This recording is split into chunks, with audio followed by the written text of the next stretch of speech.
በፓስፊክና በህንድ ውቅያኖስ ሰማያዊ ጥልቀት ላይ የሰው ልጅ ታሪክ ካያቸው እጅግ ግዙፍና አስፈሪ ወታደራዊ ማሽኖች አንዱ የሆነው ዩኤስኤስ አብርሃም ሊንከን አውሮፕላን ተሸካሚ መርከብ ዛሬ በግርማ ሞገሱ ሳይሆን በውስጡ በታመቀው ሲኦላዊ ስቃይ ዓለምን በድንጋጤ እያስገረመ ይገኛል።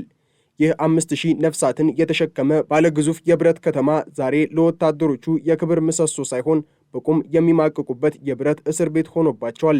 ከ9 ወራት በላይ ከወደብ ርቆ በኢራንና በአሜሪካ መካከል የተቀጣጠለው የኦፕሬሽን ኤፒክ ፊውሪ አካል ሆኖ በውቅያኖስ ላይ የሚንሳፈፈው ይህ መርከብ ዛሬ የአሜሪካን ወታደራዊ ኃይል መዳከምና የጀግኖቿን አእምሯዊ መፈራረስ ቁልጭ አድርጎ የሚያሳይ አሳዛኝ የውርደት አርማ ሆኗል።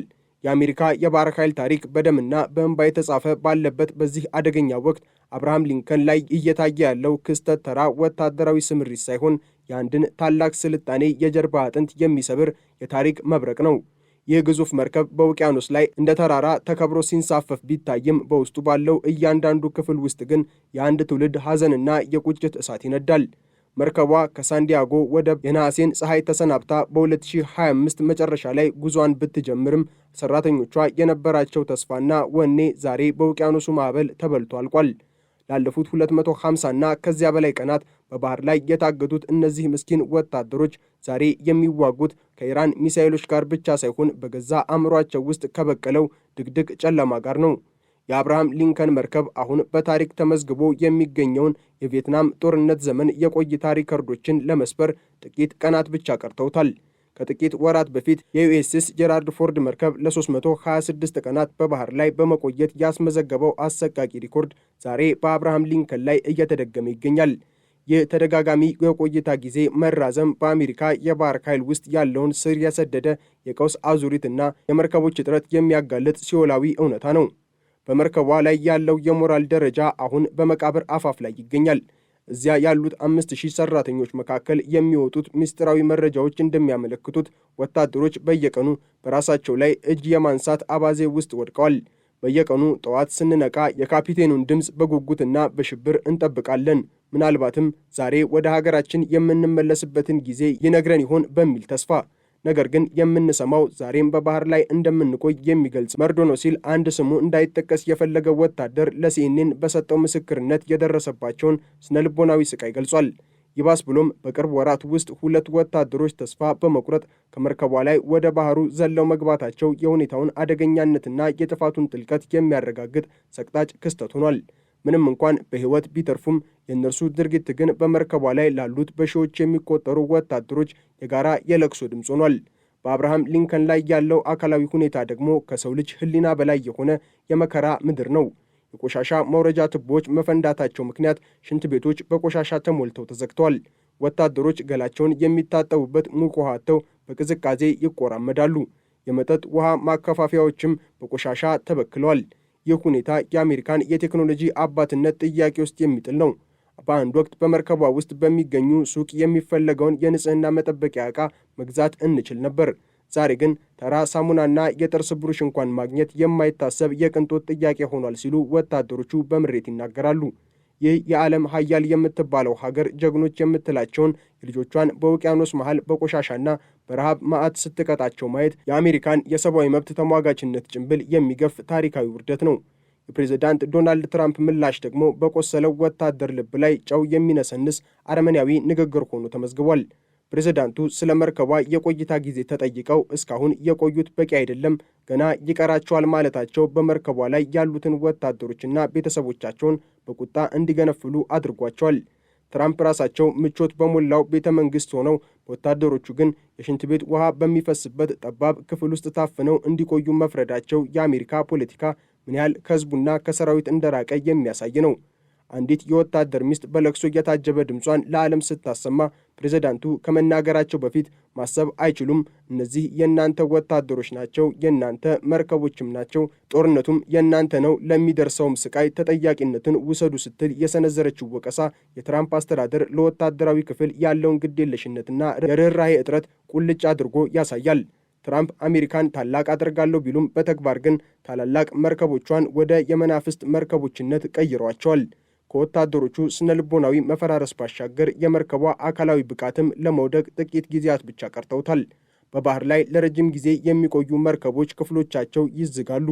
የኤሌክትሪክ መስመሮቻቸውም በጨዋማ ውሃ ይበላሉ። አውሮፕላኖችን የሚለቁት የብረት ገመዶችም ይበጣጠሳሉ። በመርከቧ ላይ የሚደረጉ ጥገናዎች ሁሉ እንደ ተራ ፕላስተር የሚቆጠሩና ለጊዜው ብቻ የሚያገለግሉ ናቸው። ይህ ሁኔታ በአብርሃም ሊንከን ላይ የሚገኙትን በመቶዎች የሚቆጠሩ የኤፍ-35 እና የሱፐር ሆርኔት የጦር አውሮፕላኖችን ለአደጋ የሚያጋልጥ ሲሆን ማንኛውም አይነት የቴክኒክ ስህተት መላውን መርከብ ወደ እሳት ኳስነት የመቀየር አቅም አለው። ፔንታጎን ግን አሁንም በኃያልነት ስሜት ሰክሮ ጀግኖቹን ልጆቹን በሞት ግንባር ላይ አስቀምጦ የውሸት ድል እያለመ ይገኛል። የአሜሪካ የባህር ኃይል አሁን ያለበት አጣብቂኝ እጅግ ዘግናኝ ነው። ሀገሪቱ ያሏት 11 አውሮፕላን ተሸካሚ መርከቦች ብቻ ሲሆኑ አብዛኛዎቹ ያረጁና ጥገና የሚፈልጉ ናቸው። አዳዲሶቹ የፎርድ ክላስ መርከቦች ግንባታ በቴክኒክ ችግርና በበጀት መናር ምክንያት ለዓመታት ተጓተዋል። ዩኤስኤስ ጆን ኤፍ ኬኔዲ መረከብ ከነበረበት ጊዜ በ2 ዓመት ዘግይቷል። ይባስ ብሎም ትራምፕ አዲሶቹ መርከቦች የኤሌክትሮ ማግኔቲክ አውሮፕላን መተኮሻ ስርዓት እንዳይጠቀሙና ወደ ቀድሞ የእንፋሎት ኃይል እንዲመለሱ ማዘዛቸው የቢሊዮን ዶላሮችን ኪሳራና የ10 ዓመታት ተጨማሪ መዘግየትን አስከትሏል። ይህ ስልታዊ ውድቀት ደግሞ እንደ አብርሃም ሊንከን ያሉ አሮጌ መርከቦች ያለ እረፍት በባህር ላይ እንዲቆዩና ሰራተኞቻቸው እንዲረግፉ ግድ ብሏል። በመካከለኛው ምስራቅ የሚበቅለው የጦር ዘር ፍሬ ሞትና ውድመት እንጂ ሰላም ሊሆን አይችልም። አብርሃም ሊንከን በኢራን ላይ ለሚሰነዘረው ጥቃት እንደ ዋነኛ መነሻ እየተጠቀመች ቢሆንም በውስጧ ግን የአንድ ስልጣኔ መቃብር ምልክቶች በግልጽ ይታያሉ። ወታደሮች ለሀገራቸው ክብር ሲዋጉ ቢዘጋጁም ሀገራቸው ግን የሽንት ቤት ውሃ እንኳን ማቅረብ አቅቷታል። የመከላከያ ሚኒስትሩ ፔቴክሲስ ለእነዚህ ወታደሮች ያለኝ ክብር ከፍተኛ ነው ቢሉም ተግባራቸው ግን ወታደሮቹን ወደ መጨረሻው የእብደት ጥግ እየገፋቸው ነው። የባህር ኃይል ከፍተኛ ባለስልጣናት ይህ የሰላም ጊዜ አስተሳሰብ ውጤት ነው፣ ሰራዊቱን የምንገነባበት መንገድ መቀየር አለብን ማለታቸው አሜሪካ ከእንግዲህ የዓለምን ውቅያኖሶች ለመቆጣጠር ያላት አቅም መሟጠጡን የሚያሳይ የሽንፈት ቃል ነው። መርከቧ ዛሬ የምትመስለው የጦር መሳሪያ ማከማቻን ሳይሆን የሰቆቃ ምድርን ነው። በየግድግዳው ላይ የሚለጠፉት ስላቆች ወታደሮቹ ስቃያቸውን ለመርሳት የሚያደርጉት ደካማ ሙከራ ነው። የአይስክሬም ግብዣዎች እንደ የቡድን ውይይቶችን ቢሆኑ የሚፈነዳውን የሽንት ቤት ቱቦና የሚሳሳውን የአእምሮ ጤና ሊታደጉት አልቻሉም። በአብርሃም ሊንከን ጀርባ የሚሰማው የለቅሶ ድምፅ የዋሽንግተንን ቤተ መንግሥት ግድግዳዎች ሊያናውጥ ጥቂት ጊዜያት ብቻ ቀርተውታል። የአሜሪካ ሕዝብ ጀግኖቹ በውቅያኖስ መሃል እንደ ቆሻሻ ተጥለው መቅረታቸውን ሲያውቁ የሚፈጠረው ሕዝባዊ ቁጣ ትራምፕንና ሄግሴትን ወደማይወጡበት የፖለቲካ ማዕበል እንደሚከታቸው እሙን ነው። የአብርሃም ሊንከን መርከብ ሰራተኞች የደረሰባቸው መከራ በመላው ዓለም ወታደሮች ታሪክ ውስጥ ልዩ ቦታን ይይዛል። ለወራት ፀሐይ ሳያዩ ንጹሕ አየር ሳይተነፍሱና ከቤተሰቦቻቸው ጋር ሳይገናኙ በብረት ግንብ ውስጥ መታጠር የሰውን ልጅ አእምሮ ወደ አደገኛ ደረጃ የሚቀይረው የጤና ባለሙያዎች ያስጠነቅቃሉ። መርከቧ የደረሰባት የመረጃ እገዳና የአቅርቦት እጥረት ወታደሮቹን ወደ ፍጹም ብቸኝነት ከቷቸዋል። እኛ እዚህ የምንሞተው ለማን ነው? ለምንድነው ሀገራችን የምትረሳን? የሚሉ ጥያቄዎችን በየመኝታ ክፍሉ ውስጥ በሹክሹክታ ይደመጣሉ። ይህ መጠራጠር ደግሞ በአንድ ወቅት የዓለም ኩራት ለነበረው የአሜሪካ የባህር ኃይል የመጨረሻው መቃብር ሊሆን ይችላል። በመካከለኛው ምስራቅ ያለው የኢራን ጦርነት አሜሪካን በኢኮኖሚና በሰው ኃይል እያሟጠጣት ይገኛል። አብርሃም ሊንከን በቀን በመቶዎች የሚቆጠሩ በረራዎችን ስታደርግ እያንዳንዱ በረራ በሚሊዮን የሚቆጠር ዶላርን ይፈጃል። ይህ የሀብት ብክነት በሀገር ውስጥ ያለውን የኢኮኖሚ ቀውስ ይበልጥ እያባባሰው ነው። በሌላ በኩል ደግሞ ወታደሮች የሚከፍሉት ሰብአዊ መስዋዕትነት በገንዘብ ሊተካ አይችልም። የቆሰለ አእምሮና የተሰበረ መንፈስ ይዘው ወደ ሀገራቸው የሚመለሱ ወታደሮች ለወደፊቱ አሜሪካ ትልቅ ማኅበራዊ ሸክም እንደሚሆኑም ጥርጥር የለውም። ትራምፕ ግን አሁንም በስልጣን ጥማት ተውጠው ጦርነቱ ይቀጥላል፣ መርከቦቹም በባህር ላይ ይቆያሉ በማለት የጥፋት መለከታቸውን ይነፋሉ። የዩኤስኤስ አብርሃም ሊንከን ሰቆቃ የአንድ ሀያል መንግስት የውድቀት መጀመሪያ ምልክት ነው። በቴክኖሎጂ የራቀቁ የጦር አውሮፕላኖች በረንዳ ላይ ቢደረደሩም በውስጡ ያለው የሰው ኃይል ግን በረሃብ በበሽታና በተስፋ መቁረጥ ተመቷል። የማይበገሬነት ጭንብል ተገፎ የአሜሪካ ወታደራዊ ድቀት በባህር ላይ ተጋልጧል። የጥፋት መለከቱም እየተነፋ ነው። ሰዓቱም ወደ መጨረሻው ጥፋት እየቆጠረ ነው። ዩኤስኤስ አብርሃም ሊንከን ዛሬም በውቅያኖስ ላይ ትንሳፈፋለች። ነገር ግን የምትሸከመው ድልን ሳይሆን የአንድን የተጎዳ ትውልድ ስብርባሪና የጠፋውን የነጻነት ህልም ነው። የሰው ልጅ ካልተመለሰ ከዚህ እሳት የሚተርፍ ምንም ነገር አይኖርም። የጀግኖቿ ደምና እንባ ዛሬም በባህሩ ላይ ይፈሳል።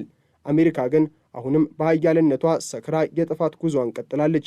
ይህ የታሪክ ጠባሳ ደግሞ ለመጪው ትውልድ ዘላለማዊ ውርደት ሆኖ ይኖራል። ይህ መርከብ ዛሬ የውሃ ጥምና የሐዘን መርከብ ሆኗል።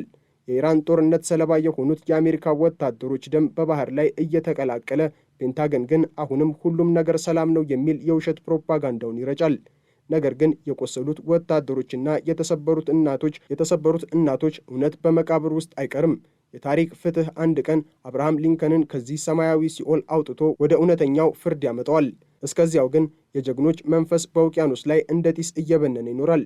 አሜሪካ ዛሬ በገዛ እጇ በለኮሰችው እሳት ውስጥ ራሷን እየገበረች ትገኛለች። የጥፋት መለከቱም እየተነፋ ነው። መጨረሻው ግን እጅግ ዘግናኝ እንደሚሆን የታሪክ መራር ሐቆች እየጠቆሙ ነው።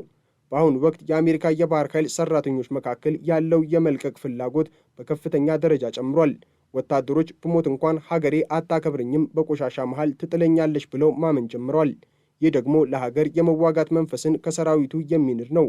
የባህር ኃይል አቪዬተሮችና ጥገና ሰጪዎች ስራቸውን እየለቀቁ መውጣታቸው አሜሪካን ወደፊት ለሚጠብቃት ማንኛውም አይነት ጦርነት ዝግጁ እንዳትሆን ያደርጋታል። ትራምፕ በቢሊዮን የሚቆጠር ዶላር ለጉርሻና ለጥቅማ ጥቅም ቢመድቡም የጠፋውን እምነት ግን በገንዘብ መመለስ አልተቻለም። የአብርሃም ሊንከን ሰቆቃ የነፍስ እንጂ የገንዘብ ጉዳይ አይደለም። የመካከለኛው ምስራቅ ቀውስ አድማሱን እያሰፋ ባለበት በዚህ ወቅት አብርሃም ሊንከን ወደ ኋላ መመለስ አለመቻሏ አሜሪካን በቀጠናው ላይ ያላትን ተሰሚነት በእጅጉን ቀንሶታል። የኢራን ባለሥልጣናት አሜሪካ የራሷን ወታደሮች በሽንት ቤት ውሃ የምታጠጣ ሀገር ናት በማለት ማሾፋቸው የዋሽንግተንን ዓለም አቀፍ ግርማ ያዋረደ ድርጊት ነው። ይህ የውርደት ጽዋ መቼ ሞልቶ እንደሚፈስ ባይታወቅም አብርሃም ሊንከን ግን የታሪክ ትልቁ ምስክር ሆና በውቅያኖሷ ላይ ትቀጥላለች። እውነቱ ግን አንድ ነው። የኃያሏ አሜሪካ ወታደራዊ ግርማ ዛሬ በባህር ጥልቀት ውስጥ ተቀብሯል።